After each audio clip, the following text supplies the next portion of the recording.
സാറേ? സാറ് ദേഷ്യപ്പെട്ടോ? എന്താ മൗനേഷ സാറ് പറഞ്ഞോന്ന് പറയേ. സാറിന് പറയാനുള്ളത് സാറും പറഞ്ഞു, എനിക്ക് പറയാനുള്ളത് ഞാനും.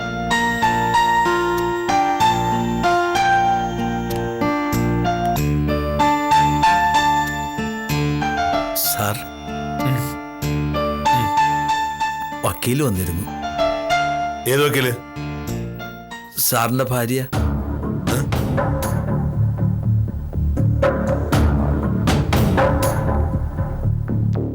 എന്തിന്? എന്നിട്ട് അവളോടെ പോയി. പോയോ? സാറ് രാവിലെ ഒന്നും കഴിക്കാതെ പോന്നു പറഞ്ഞ് ദാ ഇത് കൊണ്ടുവന്നതാ.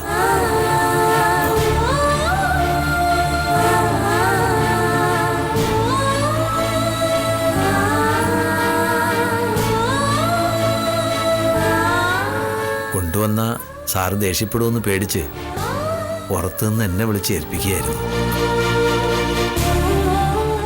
സാറിത് കഴിച്ചില്ലെങ്കിൽ നിർബന്ധിക്കണമെന്ന് പറഞ്ഞിട്ടാ വക്കീല് പോയത്.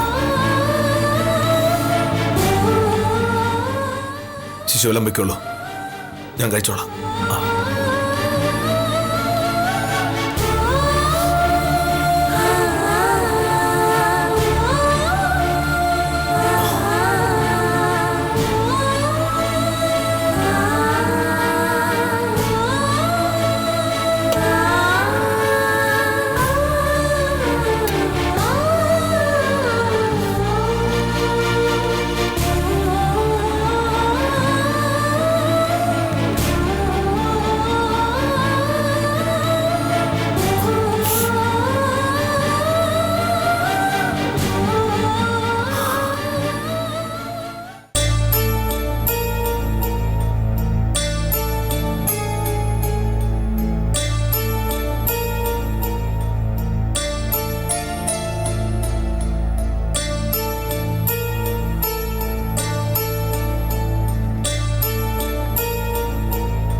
ഞാൻ രാവിലെ പെട്ടെന്നുള്ള ദേഷ്യത്തിൽ എന്തൊക്കെയോ പറഞ്ഞു എന്നുള്ളത് നേരാ.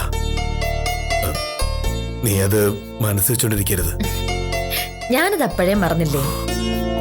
അല്ലെങ്കിൽ തന്നെ മോഹനേട്ടൻ എന്നോട് പിണങ്ങാത്ത ഏത് ദിവസമുള്ളത്? അതുകൊണ്ടല്ല, ആ റിപ്പോർട്ട് പെട്ടെന്ന് കാണാതെ വന്നപ്പോ ഉണ്ടായ ദേഷ്യത്തിൽ അങ്ങ് പറഞ്ഞു പോയതാ. ഓഫീസിൽ കാഞ്ചന വൈകുന്ന എന്തിനാണെന്ന് ചോദിച്ചാൽ ഞാൻ ദേഷ്യപ്പെട്ടപ്പോ നീ രാവിലെ ഇവിടെ വെച്ച് പറഞ്ഞതൊക്കെ തന്നെയാ കാഞ്ചനയും പറഞ്ഞത്.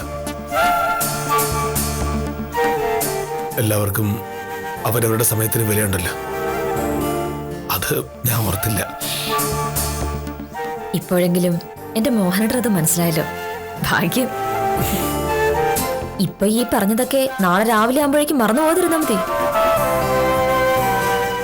പിന്നെ നീ ആ ഇടിയപ്പം കൊടുത്തിട്ട് നന്നായി.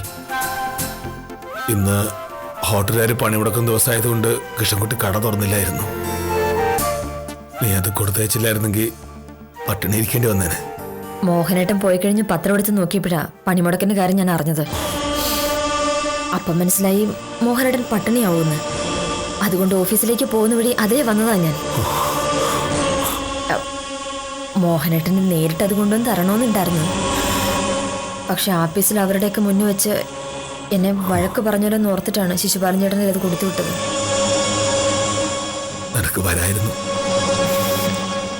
അതൊക്കെ പോട്ടെ, റിപ്പോർട്ട് കൊടുത്തപ്പോ തഹസിൽദാർ എന്തു പറഞ്ഞു?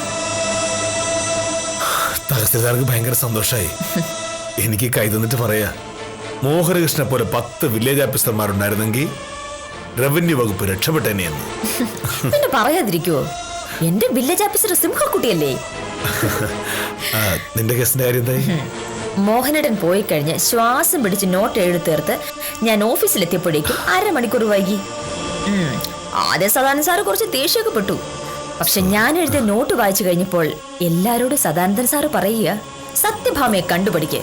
1/2 മണിക്കൂർ വൈകിയാൽ എന്താ, ഇനി ഈ നോട്ടുമായിട്ട് നേരെ കോടതി പോയാൽ മതിന്ന്. ഇതുപോലൊരു ജൂനിയർ വക്കീലിനെ കിട്ടിയത് സാറിന്റെ ഭാഗ്യമാണെന്ന്. അങ്ങനെ പറയാതിരിക്കോ? നീ പുലിക്കുട്ടിയല്ലേ. അപ്പോ രാവിലെ പറഞ്ഞതുപോലെ നാളെ മുതൽ കൃഷ്ണൻകുട്ടിയുടെ കടയിൽ നിന്നായിരിക്കുമല്ലോ ഭക്ഷണം. പണിമുടക്ക് ഇന്നൊരു ദിവസത്തേക്ക് ഉണ്ടായിരുന്നുള്ളൂ. നാളെ കട തുറക്കും. കൃഷ്ണൻകുട്ടിയുടെ ചായക്കടയിൽ നിന്ന് എന്നെ പട്ടി കഴിക്കും.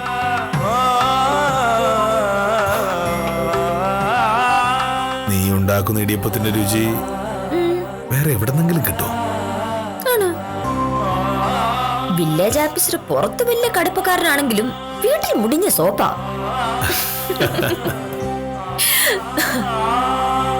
തന്റെ കാര്യങ്ങൾ സസൂക്ഷ്മം ശ്രദ്ധിക്കാനും തനിക്ക് വേണ്ടതൊക്കെ കണ്ടറിഞ്ഞ് ചെയ്യാനും മനസ്സുള്ള ഒരു ഭാര്യ വീട്ടിലുണ്ടെങ്കിൽ ഏത് ഭർത്താവും അഹങ്കാരിയായി പോകും. നൂറ്റാണ്ടുകളായി പെണ്ണുങ്ങൾ ചെയ്യുന്ന ജോലികൾ ഇനി ചെയ്യില്ല എന്നവർ തീരുമാനിച്ചാൽ പാവം ആണുങ്ങളുടെ കാര്യം പോക്കാണെന്ന് വിവരമുള്ളവർക്കറിയാം. പെണ്ണുങ്ങൾ അങ്ങനെ ഒരു തീരുമാനം എടുക്കാതിരിക്കട്ടെ എന്ന് പ്രാർത്ഥിച്ചുകൊണ്ട് ഇന്നത്തേക്ക് വിടാം.